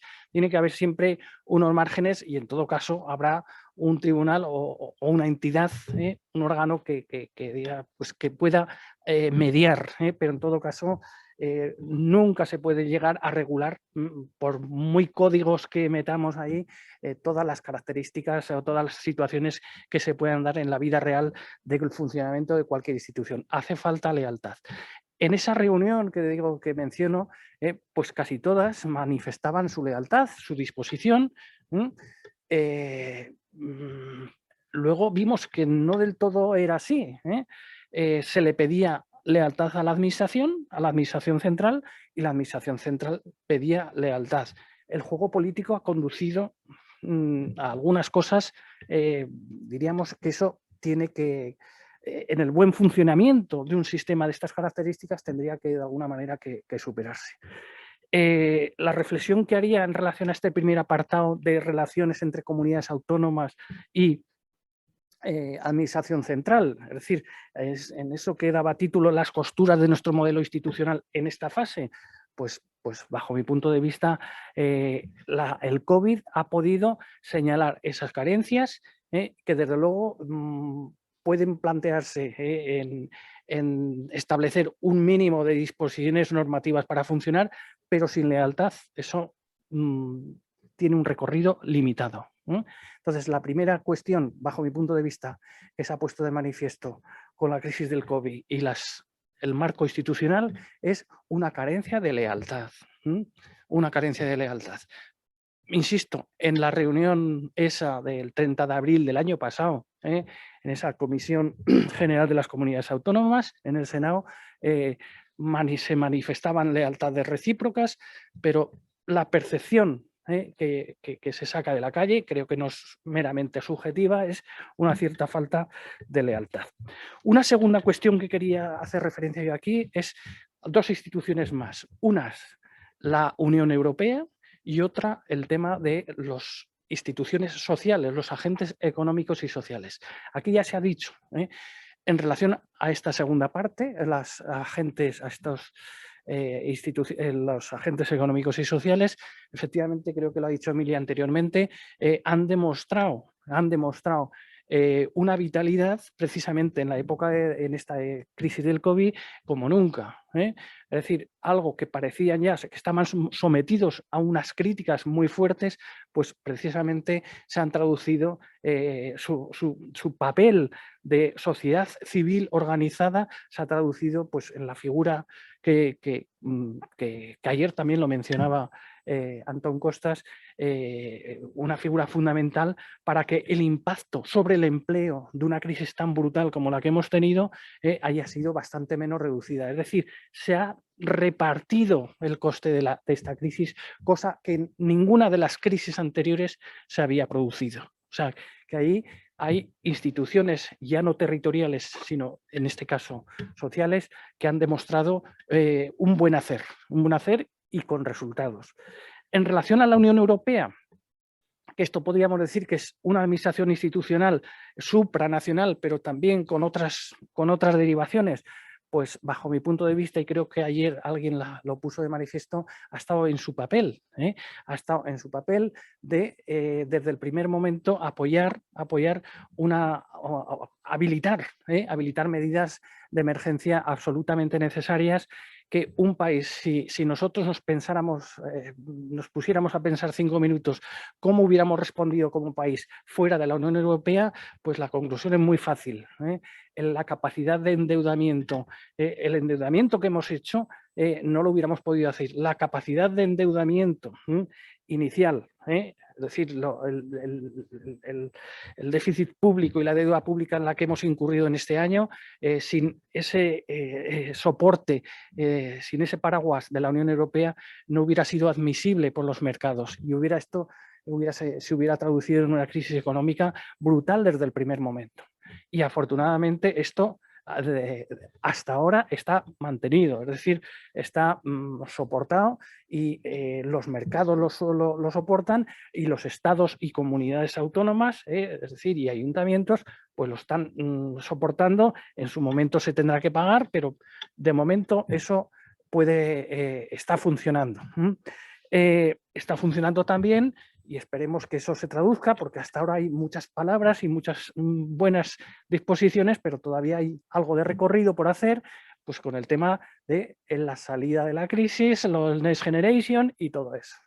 Eso está, de momento, si me permitís, está todavía en la fase de las buenas intenciones y bueno, ha habido ya pasos importantes, o sea, un inicial obstáculo del Tribunal Constitucional alemán, pues eso ha desaparecido, o sea, eso va adelante, pero luego eso habrá que traducirlo, o sea, porque poner una cantidad en un papel y decir esto está disponible, pero que luego seamos capaces de lanzar proyectos y asumir esas tareas para sacarlo adelante, pues eso exigirá pensar mucho y activar todos los recursos públicos y privados para que esos recursos efectivamente se traduzcan en proyectos que efectivamente podrían, el planteamiento desde luego no puede ser mejor, transformar nuestro modelo productivo en una perspectiva de futuro. O sea, eso es impecable, pero habrá que traducirlo, habrá que concretarlo. Y finalmente, la otra reflexión era en relación a la nueva circunstancia que nos puede ayudar. Desde luego, los consejos económicos y sociales están una representación de los intereses económicos y una representación de los intereses sociales. Pero en general, desde luego, en mi experiencia en el Consejo Económico y Social de Aragón es que las cosas prácticamente todas llegan por consenso. O sea, que diríamos desde las posiciones económicas, diríamos, más ultraliberales, en el Consejo confluyen muchos acuerdos. O sea, en el Consejo Económico y Social de Aragón votaciones no hemos tenido en estos 4 años que estoy yo. Lo cual quiere decir que desde los intereses, desde la perspectiva de los intereses económicos, de los sectores económicos, pues hay cierta consideración de tipo social. Pero es que hay en estos momentos, diríamos, una especie de cambio de paradigma, en el sentido de nadie nos hubiera dicho que la victoria de Biden iba a tener implicaciones, diríamos, para nuestro posible modelo socioeconómico, y sí que las va a tener, bajo mi punto de vista. O sea, el que hace mes y medio en una reunión, no sé si era del Fondo Monetario Internacional o de la OCDE, la Janet, la secretaria de Estado de Economía, o creo que es, Janet Yellen, hablara de esa imposición, una imposición uniforme para las empresas multinacionales, yo que escribo en el periódico de Aragón de vez en cuando, pues digo, esto es un torpedo en la línea de flotación de los paraísos fiscales. Torpedo, pero no en el sentido de chiquito de la calzada, es una carga de profundidad, una carga de profundidad. Digo, veremos si se concreta. Janet Yellen era una economista laboral, por cierto, Janet Yellen, y ahora se dedica más a la economía, diríamos, dura, pero sus orígenes con su marido Akerlof ha tocado cosas de los contratos implícitos, en fin, sabe de lo que habla. Y es una mujer seria. Y eso ha continuado, esa opinión ha continuado. Entonces, hay dos cosas ahí. Por un lado, que se planteen establecer una imposición mínima a estas empresas multinacionales, precisamente de un país donde más multinacionales tiene diríamos, las más afectadas posiblemente por estas cargas. Pero por otro lado, y eso es muy importante, cambia el paradigma de que hasta este momento, hasta hace 4 días, por decirlo de alguna manera, el mercado era la solución y los estados eran un problema. Pues con Biden, primero, los impuestos no dejan ya no son un problema. Se plantean que los impuestos son necesarios. Y esto es importante, que además se canaliza posiblemente mediante acuerdos con Fondo Monetario Internacional y OCDE. No acuerdos estrictamente, pero sí siguiendo unos patrones, diríamos unos esquemas de aplicación, parece, de acuerdo con entidades supranacionales que sí que han podido tener en su momento sesgos potentes, ultraliberales, pero que en estos momentos se están manifestando quizá dándose cuenta y aprendiendo de muchos errores anteriores, que el mundo no es solo oferta y demanda del manual de economía de primero, que hay muchas más cosas, hay muchas más cosas. Entonces, por un lado, los impuestos no son un problema y por otro lado, como se ha planteado recientemente, hace cosa de 2 semanas, en el presupuesto de Estados Unidos, un programa de gasto público enorme. Algunas personas, algunos economistas y algunos politólogos y sociólogos que siguen estos temas dicen, no nos equivoquemos, que Biden no es Roosevelt, pero desde luego se ha cambiado el paradigma de lo que había sido desde finales de los 70, principios de los 80, a lo que hemos vivido hasta estos años. Consecuencia, en resumen, pues yo creo que la situación para facilitar la gobernanza, por un lado exige una reflexión nuestra, interna, pero por otro lado puedo decir que aparentemente, por lo menos yo lo veo así, vienen vientos favorables externos que sabemos que eso puede ayudar en la aplicación de ese tipo de transformaciones que nuestro modelo de organización exigiría. Porque voy a terminar. Nuestro modelo de organización establece que muchas competencias de las que ayer se hablaba aquí con Antón Costas, de esas cicatrices, lo que se llama actuaciones antes de que las personas lleguen al mundo del trabajo, lo que es la predistribución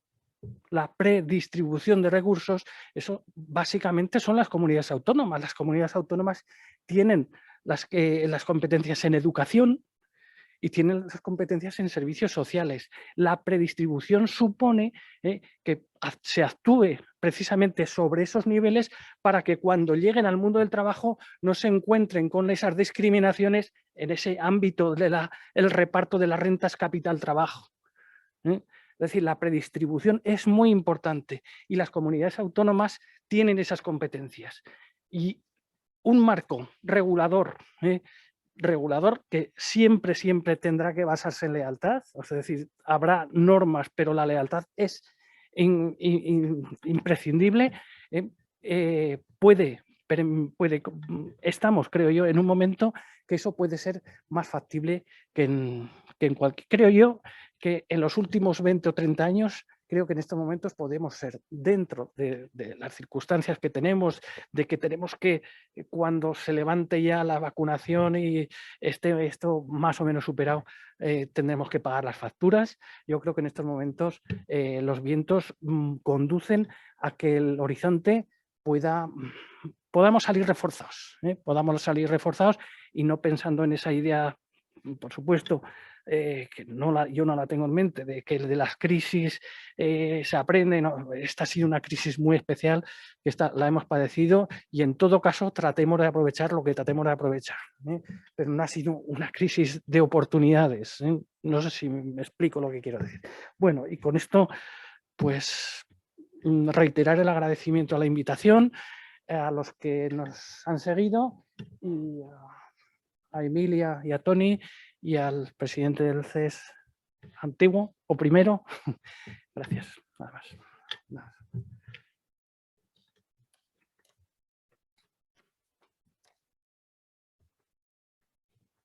Muchas gracias, José Manuel. Creo que, no sé si es oportuna la expresión, pero creo que este test de estrés al que ha sido sometida la sociedad con la crisis de la pandemia, aprendíamos mucho de los test de estrés bancarios en la anterior crisis, la económico-financiera, que se desató en 2008, pero ahora realmente ha sido un test de estrés real, más que un test, una prueba real. A toda la sociedad en su conjunto nos ha de llevar a reflexionar en profundidad de lo que nos has planteado sabiamente, esas necesarias evaluaciones que debemos realizar del tejido institucional, esas costuras, como las has calificado, para ver que no es fácil la coordinación en la ejecución de competencias, en la legislación y aplicación de esa legislación, en la administración, la gestión y la participación social, y creo que sí que hemos tenido una buena prueba para poder ver qué es lo que funciona, qué es lo que no funciona y por dónde debemos ir. Me ha parecido muy interesante esta reflexión en el contexto de este encuentro. Creo que complementa magníficamente lo que podemos ofrecer desde aquí, desde el encuentro de presidentes y presidentas de los consejos económicos y sociales de nuestro país. Finalizamos aquí esta segunda mesa, la primera de las del día de hoy. Hemos pasado revista a temas interesantísimos. Hemos podido ver la propia naturaleza, función, origen de los consejos económicos y sociales. Hemos podido ver también cómo en el texto constitucional español, la Constitución española de 1978, aparece relacionada la palabra económico y la palabra social de manera destacada en dos sitios. En el preámbulo, esa parte que no es normativa, cuando el preámbulo dice que lo que ha de pretender la Constitución es un orden económico y social justo. Esas son las palabras que utiliza el texto constitucional. Y cuando habla de los principios rectores de la política social y económica, en un ámbito del título primero, donde al final creo que si se redactara hoy sería de otra manera, lo decía Toni y coincido con él.